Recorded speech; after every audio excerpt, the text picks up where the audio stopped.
Girl, this the kitchen right here where people cook. You probably can't see it good. This the kitchen, girl. And girl, let me show you the bathroom. This is where you take a shower at. And let me show you where you use the bathroom at. You see that hole? Okay. Now, this where this young lady and her son, she pregnant. She let me stay until I can get out of here or get on my feet. Look. Girl, look. This her son. We all sleep on one bed. Life is hard up here, girl. This shit is crazy. I'm not going back to Haiti. One of those threats is this illegal alien from Haiti. ICE says he's a gang member with 17 criminal convictions in recent years. Trump, you feel me? Yo, Biden forever, bro. Thank Obama for everything that he did for me, bro. First, Tom, when you see that video, I'm curious, what do you think? Well, he's wrong. He's going back to Haiti. I can tell him that. And look, you know, I've said it on this network for 4 years. Joe Biden, you know, opened these borders on purpose. It wasn't a mismanagement. It wasn't incompetence. He knew exactly what he was doing. He made the promises while he was running for president, and he kept those promises. At least you got to give him credit for that. But yeah, they've opened this border up, and President Trump's going to secure the border, the highest level ever. You thought we had a secure border before? Watch what happens now. It'll be the tightest border in the history of this nation, and ICE officers are finally getting handcuffs taken off them, and they're going to put them on the bad guys throughout the country. An Orlando man was deported to Haiti, and he claims that he has no idea that he was even being deported or that he was going to be dropped off in Haiti. Gerson Joseph from Orlando had a removal order in absentia. Unbeknownst to him means the immigration judge ordered him removed because he didn't show up to his immigration court hearings. Now, he claims he didn't receive any notice of that court hearings, but regardless, the immigration judge ordered him deported. He was then arrested separately on a criminal mischief charge, and the local law enforcement contacted ICE, and they saw that he had an unexecuted removal order. They went and transferred him to the Chrome Immigration Detention Facility here in Miami, Florida, and from there he was on an airplane with 50 other people on a flight back to Haiti. This is the first deportation flight to sending deportees to Haiti since gangs have taken over that country. My husband is finally in Louisiana, and this is the last step before he gets deported to Haiti. He will be taking a charter flight from Louisiana straight to Haiti, and then obviously facing jail time there, only so that they can verify the reason he is being deported, not because he committed a crime in Haiti or anything like that. They do need to verify everyone that comes in, and that is a normal process from what I understand. Now, where he's being held is only like a transit facility, supposed to be 2 to 4 days that they hold you before you get transferred. However, from my husband speaking to the other guys that are there, what they say is that they've seen people stay a week, 2 weeks, and even up to 3 weeks. And it wouldn't be an issue if they gave you clothes to change into. But today is day 3, and my husband is still wearing the same clothes that he came in with because they only gave him a towel, a wash rag, soap, and a toothbrush, he said. They don't give you underclothes, they don't give you anything to change into. So you have to do what you have to do, wash your clothes, hang them up every single night. And if you ask me, that's a bit inhumane. They also don't get to order from the commissary, and I'm not talking about ordering extra food and stuff like that, ordering hygienes, because they didn't give these grown men some deodorant to use. And 1 day, 2 days, okay, but we're on day 3 and my husband doesn't have no deodorant, and he can't order any because he's not in their system processed for canteen or commissary, because he's not a permanent inmate. He's only there for transit. So let's see how long this goes on for. Hi my loves, welcome back again to my YouTube channel. It's so good to have you. Thank you so much for clicking when you saw this video. So I came across a video of so many immigrants who are now regretting their actions while they were staying in the US. A lot of them felt that they are untouchable, they can be deported. You know, some of them joined gangs, some of them, you know, committed one thing or the other that led to their deportation years later. And for some, they lived in that country for years without even thinking about how to get their documentations right and all that. And when I started, you know, deporting, a lot of them were deported. And today we are talking about Haitians, a lot of them who got deported back to Haiti. Okay, so I'm going to let the rest of the videos roll. Then I'll come back with more commentary Credit belongs to original creators of these videos. Please do not forget to like and subscribe. Let's go watch, then I'll come back with more commentary. Don't forget, this is for informational purposes only, no intended bullying or harassment. And please respect everybody's comments in the comment section. This lady got deported back to Haiti after living in the United States for 42 years. And this is what her living conditions look like. Girl, this the kitchen right here where people cook. You probably can't see it good. This the kitchen, girl. And girl, let me show you the bathroom. This is where you take a shower at. And let me show you where you use the bathroom at. You see that hole? Okay. Nah, this where this young lady and her son, she pregnant. She let me stay until I can get out of here and get on my feet. I ain't gonna lie, y'all, I kind of feel bad for her, but I know what y'all thinking, like, okay, well, she didn't do what she needed to do to get her citizenship, blah, blah, blah. But she's been living here since she was 5 years old. She probably had no idea that she was supposed to do anything as far as becoming an actual citizen. I mean, that's a hell of a wake-up call, but I feel like this should also be a wake-up call to anybody who's actually from Haiti or anywhere in the Caribbean or anywhere around the world that looks similar to that, or where there's a good portion of their society that has to live that way. I feel like this should be a wake-up call for them, because this should show you that your people and your country of origin really needs help. It really needs some type of stability. Like she said, it's completely lawless out there. Like she said, she got raped her first week back. She said that there's like no government. People just run rampant. It's like hard to find food. Like there's no jobs. Like this should be a wake up call for people who are actually from Haiti, like, or any country that looks like that, because y'all flee, y'all go here, there, and everywhere, but then you leave behind your country of origin. And I understand, like, and it's like, it's funny to me, because it's not funny, but it's like, it's interesting to me, because one of the jabs that they throw at Black America is, well, at least I have a home to go back to. But most of the people who say that, home looks just like what she showed us. So, I mean, that's not even a home that you even want to go back to. And I'm not saying that to be a bitch, but what I am saying is that it's going to take a lot of like strategic planning in order to get that country back on its feet, or to get it to be basically habitable at all.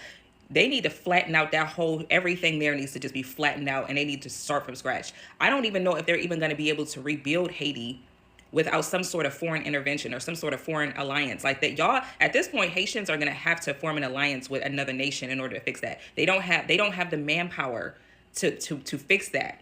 Otherwise, it's basically going to turn into a no man's land, because everybody's trying to leave. And Haiti has the potential to be a beautiful place, but if everybody leaves and nobody comes back to try to fix anything, it's just dead land.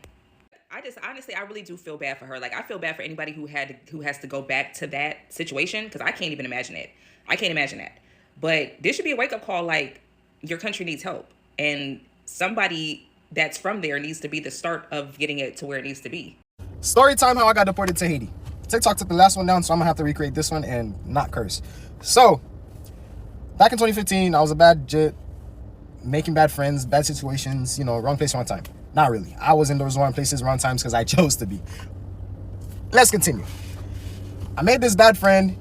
He would just, oh my God, I can't even explain this story without cursing. Type shit. I'm gonna continue anyways. So I was being bad. Everybody was saying, oh, your dad gonna deport you one day. Watch. I'm like, man, my dad love me. He'll never do something like that. He most definitely did. And he didn't even think about it. And then we went to my dad's car. We took paper. We light the paper up. And then we started, you get what I'm saying? So after we was done, we left ashes in the car. So I guess the ashes made the car catch on fire. Yeah, so that didn't turn out too well for me. So after 5 to 10 minutes, I look out, I see flames. Mezami, when I tell you I had an uncle, bro came out with the field card. He started whooping me like there was no tomorrow. I ran. I did not stay. I didn't want seconds. So after I ran, I did not go home that day, because I'm like, yo, how am I supposed to explain to my dad I burnt his car? And everybody was already threatening me that he's going to deport me. So I went home around 1 or 2 a.m. and bro was like, so, I'm like, yo, dad, it was a mistake. It was, accidents happen. A week later, bro was like, yo, I got an idea. Let's go to New York. Let's go on a trip. My dumb ass. So I'm like, yeah, pa, let's go on a trip. I want to see how New York feel like. Let's slide. So, mind you, I fall for the trap. 2-3 months later, the day arrives for us to go to New York. My dad was like, yo, you still want to go? Like, let me know. I'm like, yeah, let's go to New York. We woke up at 3 a.m. We went to the airport. Typical Haitian style. 3 a.m. Like, stop at the airport like 3 a.m. And me said, Connie. Anyways, we went to the airport. I'm looking at the arrivals and departure and shit like that. And then when I look at it, the thing said Port-au-Prince and New York. Good thing for him, I saw New York. Because even though I was a dumb kid, I was kind of smart. So if I did not see New York, I would have known bro is deporting me and I would have called police. I would have get out of my way and get out the airport. So I saw the New York. I'm like, all right, he's taking me to New York for real. So when we got on the plane, bro is smart. He gave me window seat to see that I'm getting deported. When we about to arrive in Haiti, I'm looking throughout the windows. I don't see no skyscrapers. I'm like, where the skyscrapers at? And then the pilot announced, oh, we're about to arrive to Haiti. Everybody, stay calm. Stay calm. Stay calm. I'm getting the what? What do you mean stay calm? I look out the window. You know Haiti, they have them houses made of like metal and stuff. I'm looking out the window, I see metal. I'm like, yo. Oh, me say Deported. I look to my right. I see my dad. This guy has the brightest smile I've ever seen in my life. I was like, yeah, I'm cooked. There's no coming back from this. I'm already in Haiti. Bro left me there for 7 years. Before he left Haiti, he took my passport with him. Bro was like, there's no way of coming back. You're just cooked. Stay here. I tried leaving. I tried taking my mom and I talked to my mom. I was like, yo, mom, I ain't gonna lie. I don't want to stay here. I just want to go home. I don't belong here. I don't even speak Creole. I don't speak the language. I don't know nothing. I don't speak French. I don't speak Creole. I don't belong here. I only speak English. I want to go home. If I have to swim home, I'm going to swim home. Bro, that went show. I don't know what to do. And then, dame nan voy on couteau de M, fam. She was like, wapre te la, dan le papa vin chèche. Dan papa vin chèche him. Year 2, year 3, year 4. I'm like, pa, what's up? When I'm coming home? Bro was like, coming home? You are home. I'm home. I don't belong here. I want to go home. Like, bro was like, oh, you are home. What do you mean I'm home? Even talking about this, I feel like I just unlocked a memory I was supposed to bury. You know what I'm saying? And even though he did that for the best of me. I can't blame him.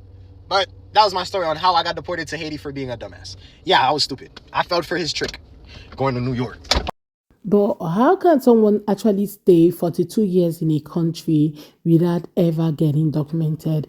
I've seen videos upon videos of people who blame their parents for not getting them documented earlier when they came in as kids.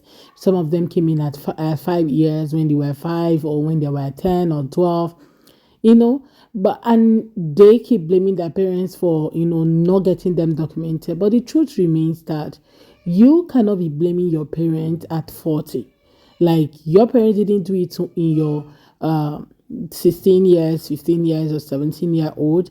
But when you became an adult, 20, 25, what happened to you doing it yourself? What happened to you working out the money to do it? It just simply means that a lot of people didn't really have that as a priority.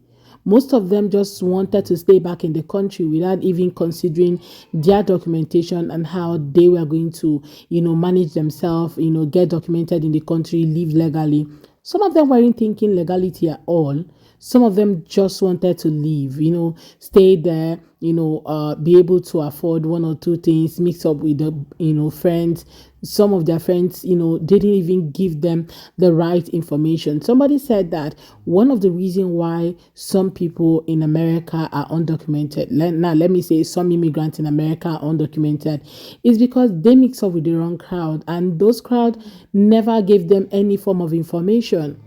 I actually know that, when you don't have a very good information, you might definitely, not get documented. But the truth still remains that if you really want to get documented, you go seek for the information somewhere. Okay, seek for it in the right place, going to immigration, going to wherever you have to go to, getting a lawyer, like an immigration lawyer. All those things are what you need to really help you out. And not, trying to cry wolf at the end of the day, blaming somebody who, brought you into the country for better life. They have done their part. So now is your own part. And you crying out wolf after 40 years, that doesn't make sense to me at all. All right, guys, let me tell y'all how I got deported from America to the Dominican Republic, because you know that I'm a Dominican American. So everybody think that, I'm a Haitian, but I've been telling y'all guys that I'm a Dominican American, and I got deported for doing all kind of heinous crimes for 2 weeks. How in the hell do somebody get deported from America that came to here for 2 weeks on a vacation and be here for 2 years. Do y'all not know if I was a deportee Haitian, every time that I get locked up with the police, do you think I'd just be paying to come right back from Haiti to come back to the same spot and just get locked up every week? Man, y'all gotta use common sense, man. Like I told y'all, a lot of y'all people won't admit it, but I got more ties in this Dominican culture and this Dominican people, like my Dominican family. I got more ties with them than a lot of Dominican. I done been through more stuff than most of these American Dominicans that be doing all of this nationalist and extremist shit. Like, y'all ain't never been to prison. Y'all ain't never been stuck out here. You feel me? Like, where you can just, you can leave. You feel me? You ain't never seen all the stuff that I be going through. Y'all ain't never seen, like, been stopped by the police. And most of y'all guys, you feel me, that be lighter than me. But I'm telling y'all, like, I relate more with the Dominican culture than any culture. Now, I don't know about the Haitian culture because I don't know too many Haitians. You feel me? I know a lot of Dominicans, and everybody that I came here is Dominican. It's like my mama used to get, like, growing up, my mama used to be like, they used to think she was a Dominican. You feel me? So, like, even whenever she was in prison, they thought she was Dominican. You feel me? But my mama always been like this light-skinned lady. And if you look, like, my grandma even lighter than her. So, like, I don't understand this concept of, oh, he can't be Dominican. He got to be Haitian. How is I'm Haitian? What makes y'all think that I'm Haitian? I don't dress like one. I mean, I might eat some of the food because some of the people that I know, they be cooking me the Haitian food that I be seeing on the internet. But what in y'all mind makes y'all think I'm a Haitian when clearly I'm like Dominican? Like, I literally do dembo music. I literally be in the Dominican neighborhoods, the hoods. Like, what would make you think that I'm not Dominican? What features on my face to make me be like, oh, look, he a Haitian? When we clearly know as Dominicans that Haitians have certain features and I don't have none of them. Like, so I'm confused what you guys are like, oh, he look like he Haitian. How the hell do I look Haitian? Like, and why I don't look Dominican?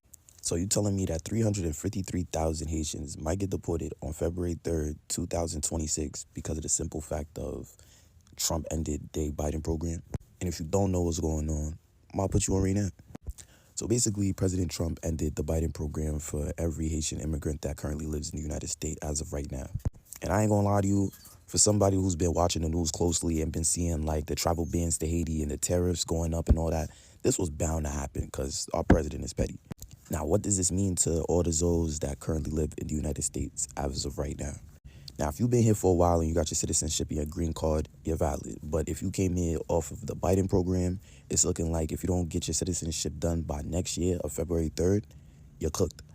I pray that nobody has to go through seeing their family get deported or anything like that, but it's not looking good right now. Believe it or not, I still believe or maintain that most people who are undocumented in the country just choose to be undocumented. Yes, most of them do not have any form of plan, like no plans. You know how people have plan A, plan B, plan C? They have no plans. Like, how can you move all the way without any plan? And at the top of it, some of you committed crime. What were you expecting?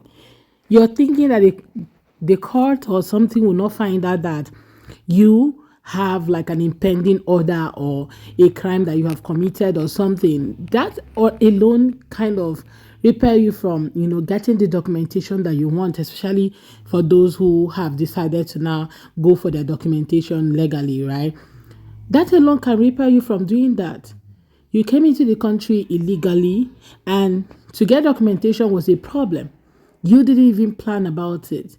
Not only that, on top of that, you decided to commit a crime, and you expect them to just watch you and give you the documentation just because, your story sounds, sweet or somehow. That's not how it works. So recently I've seen videos upon videos of people online crying out how they got deported, not only in the US.